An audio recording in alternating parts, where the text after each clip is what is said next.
Charles Serra, bienvenue sur la chaîne Prépa Concours Police Municipale. Donc aujourd'hui, nous allons traiter l'infraction.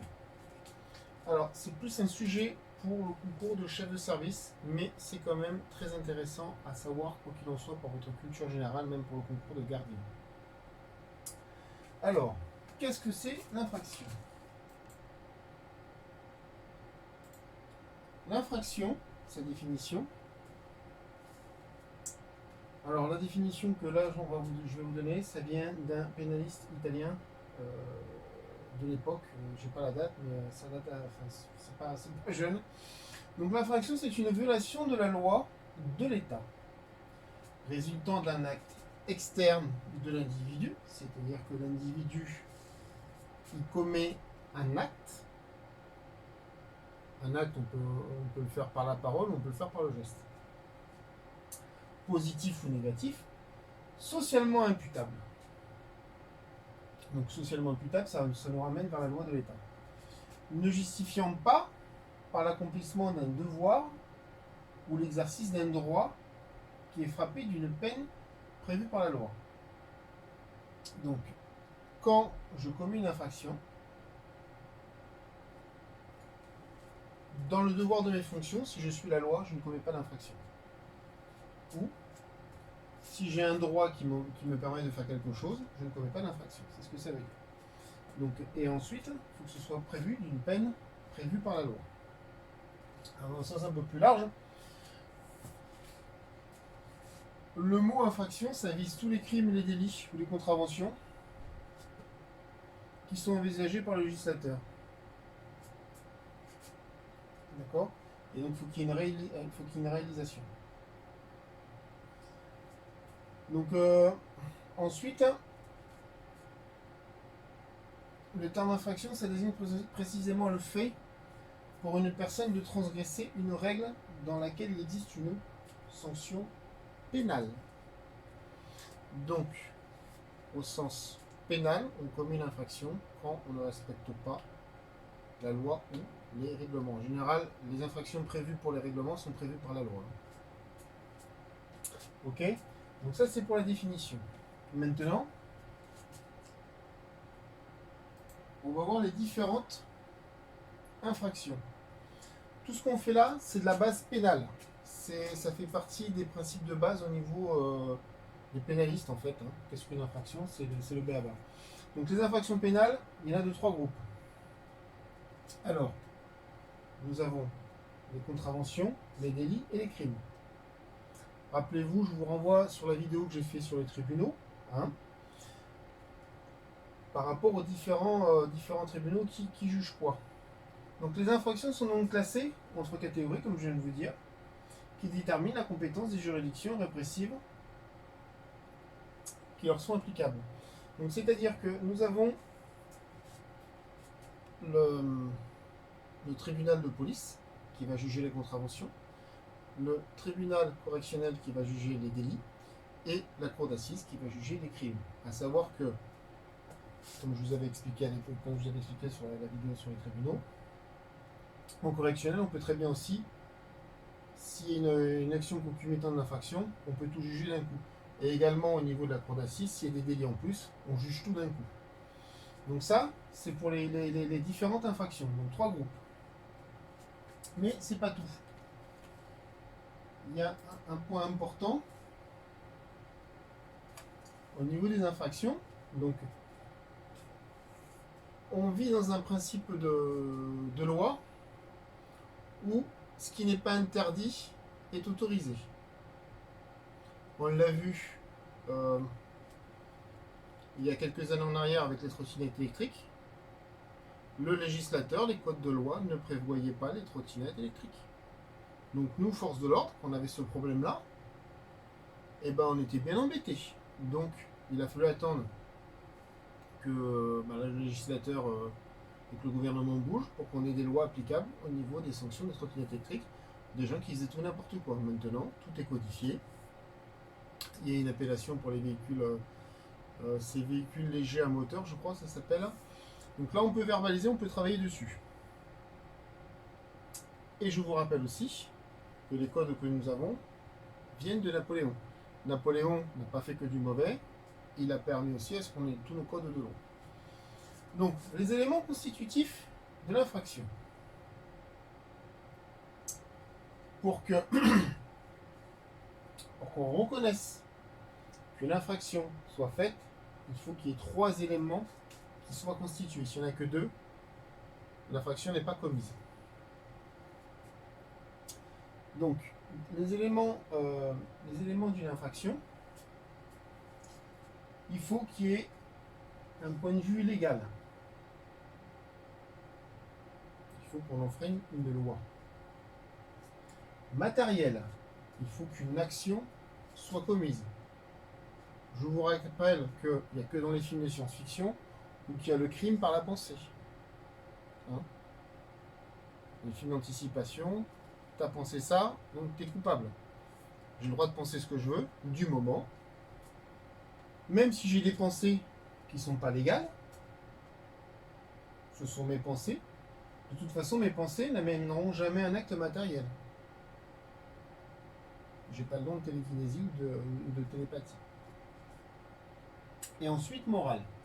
Alors, l'élément moral, c'est la volonté ou pas de commettre une infraction. Donc là, on va reprendre les différents éléments. Donc, un élément légal. L'infraction n'existe que si elle est prévue par un texte, par la loi. Donc, on a en vertu du principe de la légalité des délits et des peines, seule la loi peut déterminer ce qui constitue une infraction et les peines applicables.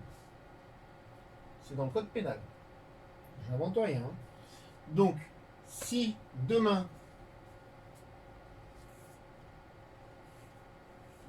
il y a une nouvelle pratique qui arrive, un nouvel objet qui arrive, et qu'il n'y a aucune réglementation, je ne sais pas, je vais vous dire une chose très bête, le téléporteur. Allez, demain, j'invente le téléporteur. Il n'y a aucun texte qui prévoit en France l'usage ou la réglementation du téléporteur. Donc, dans un premier temps, je serai libre de m'en servir comme je veux, du moment que je ne pénètre pas chez les gens. Parce que là, à ce moment-là, il y a une violation de domicile où on touche au bien. Mais si demain, je prends mon téléporteur pour me téléporter du point A au point B en France, j'embêterai personne. Donc du coup, il n'y aura pas d'infraction. Le jour où ce sera inventé, automatiquement, derrière, il y a une réglementation qui va tomber pour que tout soit codifié, pour pas qu'il y ait d'accident, au niveau de l'accidentologie et des droits personnels.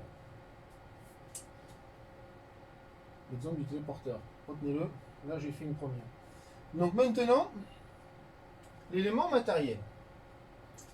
Un élément matériel, c'est un élément constitutif de l'infraction. Il est la partie visible, extériorisée de l'infraction. Donc il se manifeste par une réalisation concrète des faits incriminés. Une réalisation concrète, par la parole, je peux commettre une infraction. Regardez, il n'y a pas longtemps, là, au niveau de l'Assemblée nationale, tout ce qui se passe en ce moment à l'Assemblée nationale, qu'on soit de droite ou de gauche,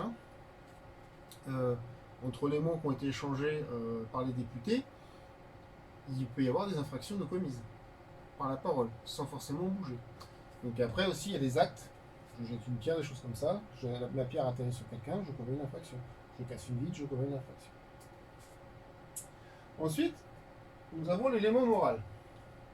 Donc également le troisième point constitutif de l'infraction. Là, on est sur une attitude psychologique de l'auteur vis-à-vis de la commission, donc l'acte de faire l'infraction, de la commission des faits. Donc, l'auteur peut avoir agi avec intention, comme je vous l'ai dit, donc c'est le dol. Le dol en justice, en droit pénal, le dol, c'est la commission de l'infraction, ou par la volonté de commettre l'infraction, ou par imprudence, ou par négligence.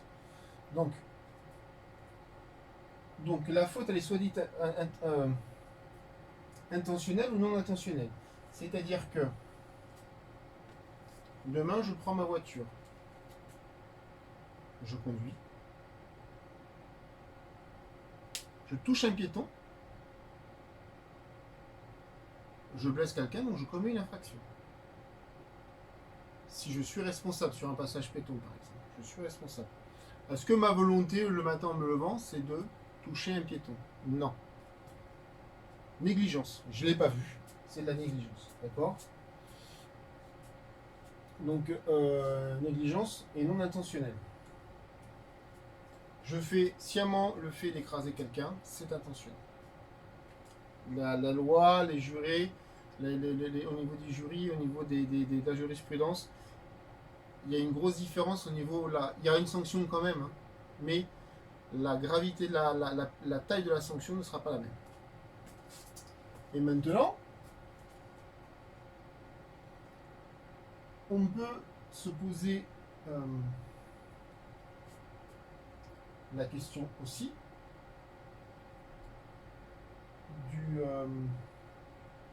du cheminement de tout cela au niveau d'un tribunal. Donc au niveau d'un tribunal, même au niveau du procureur de la justice, au niveau du procureur de la République, même au niveau des officiers de police judiciaire,